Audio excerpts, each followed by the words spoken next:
Now let us talk an example of UJT as a relaxation oscillator.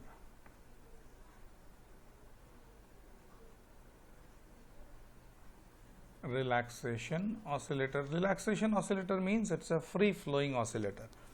I probably forgot to tell you one thing in the previous lecture that हमने एक चीज देखा था कि ये जो circuit में हम VE एक बार इसको अगर हम एक बार ऑन करवा दिए, once we switch this on, तो then what happens is this remains on as long as we don't remove this VE. इसको जब तक हम नहीं हटा लें तब तक ये इसको तो रहना ही होगा definitely, this has to be there, और नहीं हटा लें तब तक जो है this remains on definitely.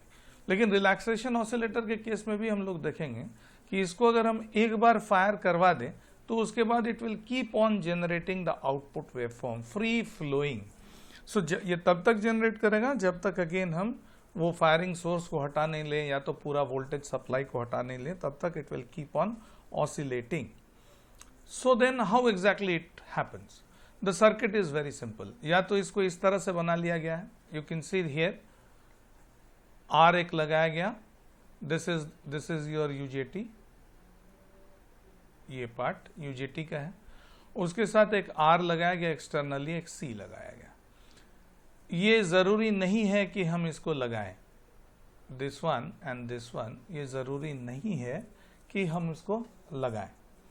Okay, इनको लगाने का अलग अलग पर्पस है, बट हमको ये जरूरी नहीं, हम नहीं चाहते कि हम इसको अभी लगाएं. और अगर इसको लगाते हैं तो क्या होगा? इसको अगर लगाते हैं तो यू रिमेंबर यूजेटी एक्चुअली जो है ये कुछ ऐसा है, और इसके साथ एक अपना यहाँ पे एक रेजिस्टेंस है और एक अपना, this is RB2 and this is RB1. तो यहाँ एक रेजिस्टेंस लगा देने का मतलब क्या हुआ कि this RB2 comes in series with this R1. RB2 जो है इसके साथ सीरीज में आ गया और RB1 जो है ये एक्सटर्नल रेजिस्टेंस के साथ सीरीज में आ गया. So this diagram is actually this diagram. तो यहाँ B2 और B1 के बीच में जो वोल्टेज डेवलप हो रहा है उसको हम बोल रहे हैं VBB. V2 और V1 के बीच में जो वोल्टेज डेवलप हो रहा है उसको हम बोल रहे हैं VBB. ठीक है, दिस वन द चैनल, ये जो रेजिस्टेंस था यहाँ से लेके यहाँ तक, that was nothing but equal to RBB, और उसमें ये दो रेजिस्टेंस एक्स्ट्रा लगा हुआ है. But this has got nothing to do with the working of relaxation oscillator. इसका पर्पस कुछ दूसरा ही है इसको लेने का. Now the output actually is taken. Let us come to this simplified circuit. अगर if you want, you may not draw this also. You can draw a straight line as a relaxation oscillator. हम यहाँ पे एक straight line भी बना सकते हैं. And this is my power supply VBB. ठीक है? And here the output is taken from this point. This is the point for output. Okay? Now watch this. What is the working of this? How this relaxation oscillator works. Okay, the relaxation oscillator, what happens is as soon as we switch on VBB,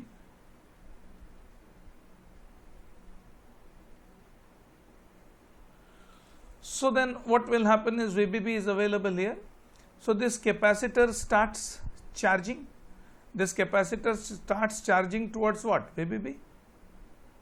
ये towards VBB charge करने का कोशिश कर रहा है.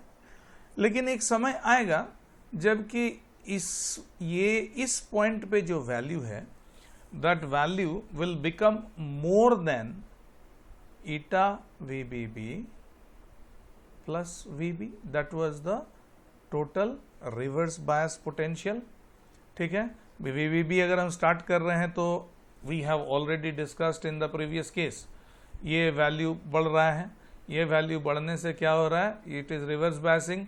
ये अगर इसका बैरियर पोटेंशियल है, the total reverse bias is nothing but equal to this eta VBB plus VB. ये हम ऑलरेडी देख चुके हैं. तो ये चार्ज कर रहा था, capacitor starts charging towards VBB, ये चार्ज कर रहा है. VBB is the maximum voltage applied, और इसका what ever be the capacity towards VC, ये चार्ज करने का कोशिश कर रहा है, let us assume what ever is the maximum. लेकिन जहां इसका वोल्टेज इसके ऊपर गया, इस वैल्यू के ऊपर गया, this junction becomes forward bias.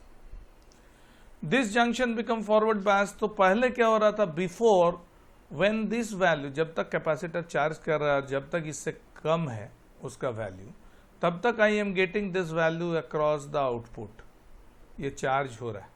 यहाँ का पोटेंशियल बढ़ता जा रहा है धीरे धीरे, इस जगह का पोटेंशियल बढ़ता जा रहा है, चूंकि ये चार्ज हो रहा है तो the potential is increasing. This is grounded, this is grounded actually. तो इस जगह का पोटेंशियल बढ़ता जा रहा था, इट्स चार्ज, ये चार्ज हो रहा था किसी और वैल्यू के लिए, ये इट्स सम अदर वैल्यू से यहाँ तक इसको चार्ज होना था। लेकिन जहां ये इस वैल्यू के बराबर पहुंच गया, when it becomes equal to eta VBB plus VB, so then this becomes forward bias and it will start quickly discharging through this route. ये ऑन हो गया, the what do you call it, the UJT is fired. तो UJT जहां fire हुआ, this capacitor will quickly discharge, तो output में हमको क्या मिलेगा, it is this। अब ये डिस्चार्ज कर गया, तो ये डिस्चार्ज कर गया जब यहां से, तो इस जगह का पोटेंशियल नीचे चला गया, लेस हो गया, डिस्चार्ज कर गया तो यहां का पोटेंशियल भी गिर गया। अब पोटेंशियल गिर गया, ये डिस्चार्ज हो गया, डिस्चार्ज हो गया, दैट मीन्स ये basically kind of cut off हो गया, ये ऑफ हो गया। अब लेकिन क्या हो रहा है, VBB स्टिल देयर, तो फिर ये चार्ज करना शुरू किया स्लोली, ये चार्ज किया और चार्ज करते हुए आगे बढ़ रहा था, लेकिन जहां ये इसके बराबर पहुंच गया और इसके ऊपर पहुंचा, it starts discharging, again it starts charging, again it starts discharging, and this process will keep on continuing till you remove this supply VBB। जब तक हम इसको रिमूव नहीं कर लेते तब तक ये प्रोसेस चार्जिंग और डिस्चार्जिंग का चलता रहेगा, and we will be getting this kind of a say sawtooth wave material generate कर गए। अभी R1 और R2 को लगाने का क्या था कि R1 अगर लगाते हैं और यहां से अगर हम आउटपुट लेते हैं, यहां से अगर हम आउटपुट लेते हैं, तो जहां पे ये सर्ज होगा, R1 में हमको पहले क्या था, इट वाज 0, ठीक है, ये चार्ज होना शुरू कर रहा है, ये वाला पार्ट जब चल रहा है, तो R1 के अक्रॉस में हमको क्या वोल्टेज मिल रहा है, 0। लेकिन जहां ये डिस्चार्ज किया तो ये इस जगह पे पोटेंशियल सडनली बढ़ जाएगा, it is discharging through this part, तो ये क्या होगा, इट विल इंक्रीज रैपिडली, ठीक है, और उसके बाद तुरंत ये फिर it will decrease also rapidly, because ये तो डिस्चार्ज कर गया तो फिर 0 हो गया, तो इट विल डिक्रीज रैपिडली, फिर इट बिकम्स 0, फिर इंक्रीज, फिर डिक्रीजेस, तो इट कैन जनरेट स्पाइक्स। तो ये R1 लगाने का मतलब वही था कि if you want to generate spikes, तो यहां आउटपुट नहीं लेके इस जगह पे आउटपुट लेके I can generate this kind of spikes also. लेकिन अदरवाइज रिलैक्सेशन ऑसिलेटर का अगर हम बात करें तो इस तरह करके I can use the UJT as a relaxation oscillator।